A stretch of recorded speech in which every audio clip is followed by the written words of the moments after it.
दोस्तों नमस्कार। आज की कहानी है नन जी मेरी यह दुर्दशा आप ही के कारण है। आशा करता हूँ आप सभी कुशल मंगल होंगे। तो आज की कहानी शुरू करने से पहले जो भी चैनल पर पहली बार आए हैं चैनल को सब्सक्राइब करें और घंटी का बटन दबाकर ऑल का आइकन जरूर प्रेस करें ताकि हमारी आने वाली सभी कहानियाँ आप तक सबसे पहले पहुँचें। तो चलिए शुरू करते हैं आज की एक नई कहानी। रमा ससुराल में बहू बनकर आई तो विदाई के समय उनकी माँ ने घुट्टी पिला दी कि ससुराल में अब से तुम ही अपने बिना माँ के छोटे देवर और नंदों की माँ हो। रमा के ससुराल में 2 छोटे देवर और 3 नंदे थी। बड़ी नंद शादीशुदा थी, बाकी 2 नंदे कुंवारी थी। रमा की सास का स्वर्गवास हो चुका था, इसीलिए रमा पर बड़ी बहू होने की सारी जिम्मेदारी आन पड़ी। रमा के बुजुर्ग पिता सम्मान ससुर नौकरी के अंतिम चरण में थे। वह भी सास की असामयिक मृत्यु के कारण काफी परेशान रहते थे। इस कारण घर की संपूर्ण जिम्मेदारी रमा और उसके पति कमल पर आ गई।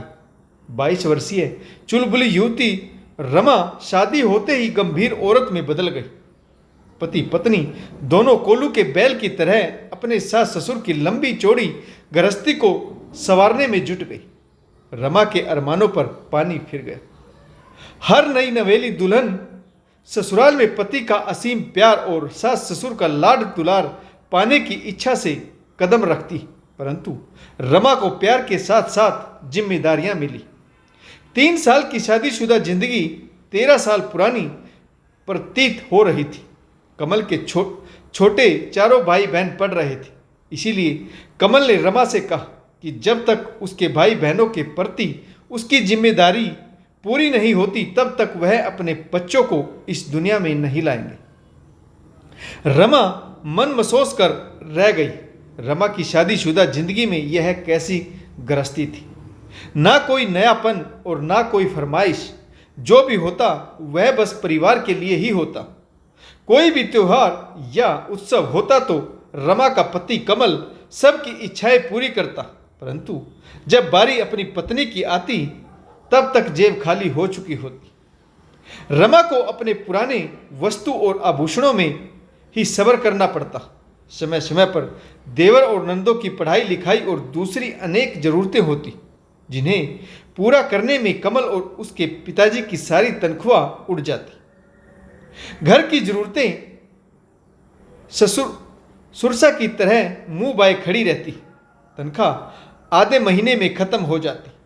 ऐसी विकट घड़ी से रमा कैसे निपटती, यह तो उसका ही दिल जानता था, परंतु एक आदर्श पत्नी की तरह उसने कभी उफ तक नहीं की। कमल भी जानता था कि वह अपनी पत्नी की कोई भी इच्छा पूरी नहीं कर पा रहा, परंतु वह भी जानबूझकर अपनी पत्नी के खर्चों में कटौती करता रहता। समय बीता तो रमा की दोनों नंदों का विवाह भी संपन्न हो गया। दोनों नंदे अच्छा पढ़ लिख गई थी तो रिश्ता भी ऊंचे घरों में हो।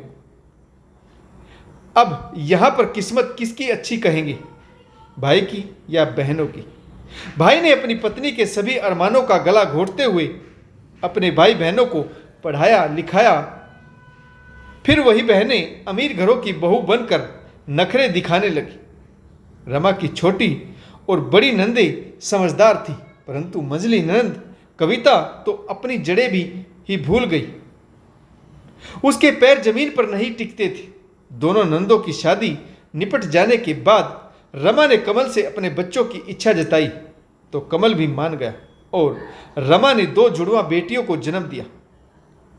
वहीं रमा की मंझली नंद कविता को 2 जुड़वा बेटे हुए।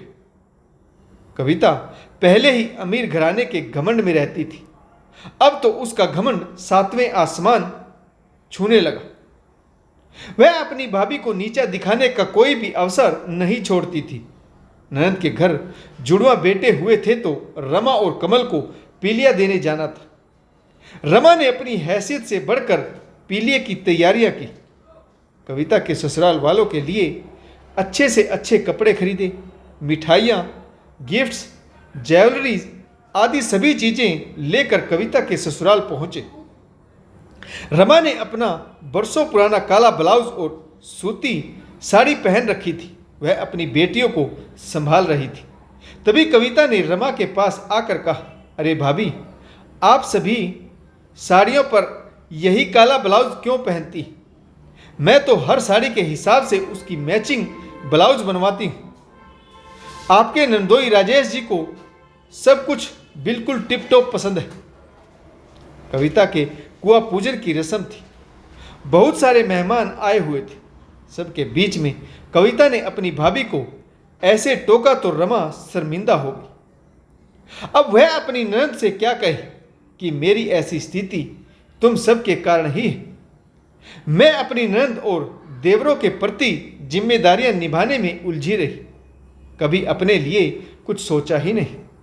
परंतु रमा की ननद कविता को तो पैसे का घमंड है। उसे कहाँ दिखता है कि उसके भाई भाभी ने उन सब के लिए कितने पापड़ बेले। कविता ने इतने सारे मेहमानों के सामने भी अपनी भाभी को नीचा दिखाने में कोई कसर नहीं छोड़ी। बातों बातों में अपने जुड़वा बेटों का घमंड भी भाभी को जता दिया। रमन की छोटी ननद उसके पास ही बैठी थी। बातों को संभालते हुए बोली, भाभी पर यह ब्लाउज बहुत अच्छा लगता है। मैंने ही कहा था कि कविता के घर पीलिया देने चलेंगे तो आप यही ब्लाउज पहनना, वरना तो भाभी के पास कांजीवरम साड़ियों से पेटी भरी पड़ी है। वह कोई भी महंगी साड़ी पहन सकती थी, परंतु इस साड़ी का प्रिंट बहुत अच्छा है।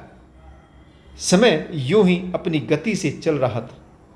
रमा के दोनों देवर भी पढ़ लिख कर अपने पैरों पर खड़े हो गए। कमल ने बड़े भाई की जिम्मेदारी निभाते हुए अपने दोनों छोटे भाइयों की भी शादी कर दी। इसी बीच कमल के पिताजी भी स्वर्ग सिधार गए। कमल के दोनों छोटे भाई शहर में अपनी पत्नी और बच्चों सहित रहने लगे। अब कमल और रमा के कंधों से जिम्मेदारियों का बोझ कुछ कम होने लगा, तो उन्होंने अपनी दोनों बेटियों की परवरिश की तरफ ध्यान दिया। रमा की दोनों बेटियां पढ़ाई में बहुत अच्छा कर रही थी। इसी बीच रमा की बड़ी ननद की बेटी की शादी तय हो गई। एक बार फिर घर का बजट डगमगाने वाला था। रमा की बड़ी ननद के यहाँ पहला भात भरना था और इस घर की भी पहली शादी थी, इसीलिए काफ़ी भारी भरकम खर्च होना तय था। रमा के कहने पर कमल ने अपने दोनों छोटे भाइयों के पास सूचना भिजवा दी कि बड़ी बहन की बेटी की शादी तय हो गई, भात भरने की तैयारियां करो।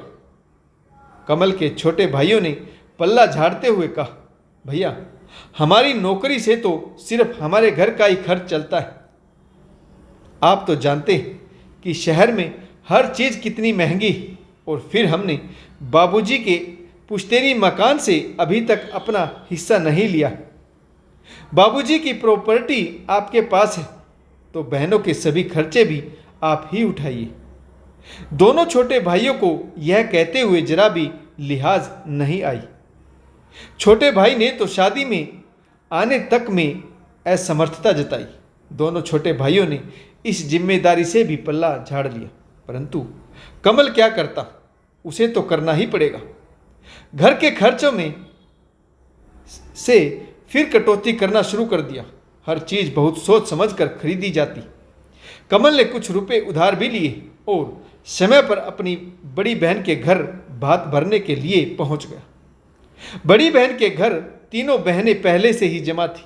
वहां पर भी कविता ने अपनी सेखी झाड़ते हुए कहा, क्या भाभी, यह सूती साड़ी आपका पीछा कब छोड़ेगी? क्या हर पारिवारिक फंक्शन में आपके पास पहनने के लिए सिर्फ यही एक साड़ी है, काला ब्लाउज है? आप क्या यह जताना चाहती हैं कि आपको मेरे भैया कुछ दिलवाते ही नहीं? कविता ने यहाँ तक कह दिया कि भाभी किस लिए इतनी कंजूसी? आपकी तो 2 बेटियां हैं, इतना धन जोड़कर कहाँ ले जाओगे? बेटे होते तो उनके लिए कुछ प्रॉपर्टी भी जोड़नी पड़ती, पर यह तो बेटियां हैं, शादी करके अपने ससुराल चली जाएंगी, फिर यह जमीन जायदाद यहीं धरी रह जाएगी। कम से कम लत्ता कपड़ा तो अच्छा पहन लिया करो। सारे रिश्तेदारों के सामने हमारी नाक कटवा देती हो। अब रमा की बेटियां शानी हो चुकी थी। अपनी बुआ की ऐसी बातें करना उसे चुभ गया। बड़ी बेटी संजना तो कविता बुआ की सेखी झाड़ना चाहती थी, परंतु रमा ने उसे चुप करा दिया। जैसे तैसे करके यह काम भी निपट गया। रमा को अक्सर ही रिश्तेदारों और पड़ोसियों से यह सुनने को मिल जाता था कि बुढ़ापे में क्या करोगी, दोनों बेटियां शादी करके अपने ससुराल चली जाएंगी तो बुढ़ापा किसके सहारे काटोगी। परंतु रमा को अपनी दोनों बेटियों पर गर्व था। वह जानती थी कि उसकी बेटियां एक दिन बहुत बड़ी अफसर बनेगी। रमा को उस वक्त का बेसब्री से इंतजार था जब उसकी बेटियों के नाम की नेम प्लेट घर के आगे लगाई जाएगी। समय बीतता गया। रमा की बेटियां हमेशा ही अपनी पढ़ाई में बेहतर प्रदर्शन करती थी। रमा की बड़ी बेटी का सिविल का एग्जाम नज़दीक था। यह रमा के लिए भी परीक्षा का समय था। बड़ी बेटी संजना रात भर जागकर पढ़ाई करती तो रमा भी उसके साथ जागती रहती। रात भर बेटी को कभी कॉफ़ी तो कभी खाने पीने की चीज़ें बनाकर देती रहती, क्योंकि पढ़ाई करने में काफ़ी एनर्जी लगती, जिसके कारण भूख लगती और बेटी परेशान ना हो इसीलिए रमा हमेशा हाजिर रहती। पढ़ाई करते करते संजना थक जाती तो थोड़ी देर अपनी माँ के साथ बालकनी में बैठकर स्ट्रेस हल्का कर लेती। रमा ने संजना की एग्जाम के दिनों में हर पल उसका साथ दिया। बड़ी बेटी के एग्जाम निपट चुके थे तो दूसरी बेटी छवि का एमबीबीएस के लिए एंट्रेंस एग्जाम सिर पर आ गया, परंतु इस बार अपनी बहन को पढ़ाने और रात भर जाकर उसका साथ देने की जिम्मेदारी संजना ने निभाई। रमा जी की दोनों बेटियां बहुत ही शालीन और समझदार थी। दोनों बेटियां अपनी मां का भरपूर ख्याल रखती थी। तीनों मां बेटियों में दोस्ती का रिश्ता था। छवि का एंट्रेंस एग्जाम होने के बाद रमा जी अपने मायके चली गई। अब घर संभालने के लिए दोनों बेटियां अपने अपने एग्जाम देकर फ्री हो चुकी थी। रमा को अपने मायके में आए हुए एक सप्ताह हुआ था कि सिविल सर्विसेज का एग्जाम रिजल्ट आ गया था। रमा की बेटी संजना ने अच्छी रैंक हासिल की। अब संजना सिविल ऑफिसर बन चुकी थी। रमा की आंखों से आंसू अपने आप बहने लगे। उनकी मेहनत सफल हुई। बड़े बुजुर्ग कहते हैं, वक्त हमेशा एक जैसा नहीं रहता। रमा की दोनों बेटियां कामयाबी की ऊंचाइयां छू रही थी। एक बेटी सिविल ऑफिसर तो दूसरी बेटी एमबीबीएस डॉक्टर बन चुकी थी। रमा की बड़ी बेटी का विवाह अफसर लड़के के साथ तय हुआ। रमा की बड़ी बेटी की शादी थी तो सभी रिश्तेदारों को बुलाया गया। रमा की छोटी और सबसे बड़ी ननद अपनी भाभी का शादी की तैयारियों में हाथ बटाने के लिए एक सप्ताह पहले ही आ चुकी थी, परंतु कविता अपनी आदत से मजबूर इतराते हुए शादी वाले दिन ही पहुंची। रमा ने खूबसूरत चांदी के तारों से जड़ित कांजीवरम साड़ी पहन रखी थी और कमल ने खादी का वेस्टर्न स्टाइल कुर्ता पजामा, जिसे देखकर कविता की आंखें फटी की फटी रह गई। कविता रमा के पास जाकर बोली, अरे वाह भाभी, आपका टेस्ट इतना अच्छा है, हमें तो पता ही नहीं था। बहुत सुंदर लग रही है आप और मेरे भैया भी। आखिर क्या राज है इस खूबसूरती का? रमा कहना तो चाहती थी कि राजवाज कुछ नहीं, उस समय तुम सबके भविष्य को संवारने की जिम्मेदारियां थी। आज जीवन आनंदमय है। भगवान ने रमा को कविता जैसी औरतों का घमंड झाड़ने का अच्छा मौका दिया था। रमा ने अपनी दोनों बेटियों के नाम की नेम प्लेट पहले से ही बनवा रखी थी। पंडित जी से पूजा अर्चना करवाकर घर के मेन दरवाजे पर जब नेम प्लेट लगाई गई तो कविता जैसी औरतों के मुंह खुले के खुले रह गए। नेम प्लेट पर लिखा था, रमा निवास, संजना IAS व छवि MBBS। तालियों की गड़गड़ाहट के बीच रमा जी ने अपनी दोनों बेटियों को सीने से लगा लिया। आज सभी पड़ोसी और रिश्तेदार जो रमा जी को बेटा ना होने का ताना दिया करते थे, उनकी नज़रें अपने आप शर्म से झुकी हुई थी। सभी रिश्तेदारों की मौजूदगी में रमा जी की बड़ी बेटी का विवाह बड़ी ही धूमधाम से संपन्न हुआ। इसी बीच माहौल गर्मा गया। दूल्हे की बहन का कुंदन का हार किसी ने चुरा लिया। वहीं पर पुलिस बुलाई गई। सभी की तलाशी हुई तो कुंदन का हार कविता के बेटे के कोट की जेब से बरामद हुआ। यह वह पल था जब कविता का बेटों का घमंड सातवें आसमान से धरती पर आ गिरा और उसकी नजरें शर्म से झुक गई।